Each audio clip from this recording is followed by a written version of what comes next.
بسم الله الرحمن الرحيم الحمد لله رب العالمين الرحمن الرحيم مالك يوم الدين إياك نعبد وإياك نستعين اهدنا الصراط المستقيم صراط الذين أنعمت عليهم غير المغضوب عليهم ولا الضالين আসসালামু আলাইকুম। আমি দেওয়ান মতিউর রহমান খান, বাংলাদেশ লেবার পার্টি সিলেট জেলা কমিটির সাধারণ সম্পাদক ও কেন্দ্রীয় সাংগঠনিক সম্পাদক। আমি সিলেট ৩ সংসদীয় আসনে বাংলাদেশ লেবার পার্টি কর্তৃক মনোনীত হয়েছিলাম। দেশের স্বাধীনতা সার্বভৌমত্ব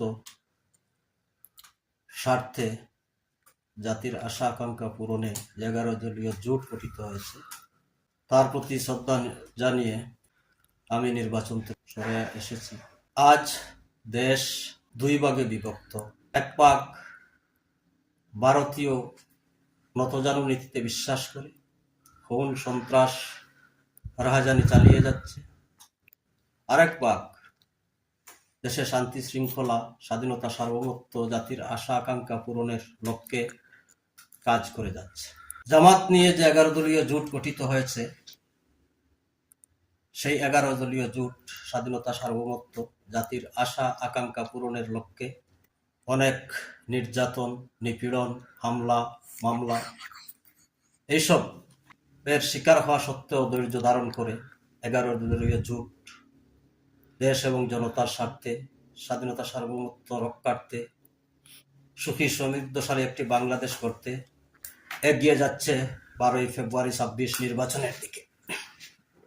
আমরা যদি আমাদের 11 দলীয় জোটের নিজ নিজ দলের স্বার্থকে পিছনে রেখে দেশ ও জাতির স্বার্থে স্বাধীনতার স্বার্থে মানুষের আকাঙ্ক্ষা পূরণের স্বার্থে যদি আমরা 11 দলীয় জোটের স্বার্থকে অগ্রাধিকার দিতে হবে, আর 11 দলীয় জোটের স্বার্থকে যদি আমরা অগ্রাধিকার দিয়ে কাজ করি, তাহলে ইনশাআল্লাহ আমরা 12 ফেব্রুয়ারি 26 জাতীয় নির্বাচনে আমরা আমাদের বিজয় নিশ্চিত হবে বলে জাতি মনে করে।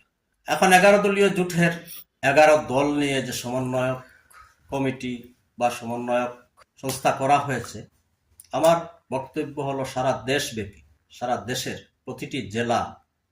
প্রতিটি জেলা কেন্দ্রিক, মহানগর, উপজেলা, ইউনিয়ন কেন্দ্রিক সমন্বয় কমিটি 11 দল নিয়ে গঠন করা উচিত।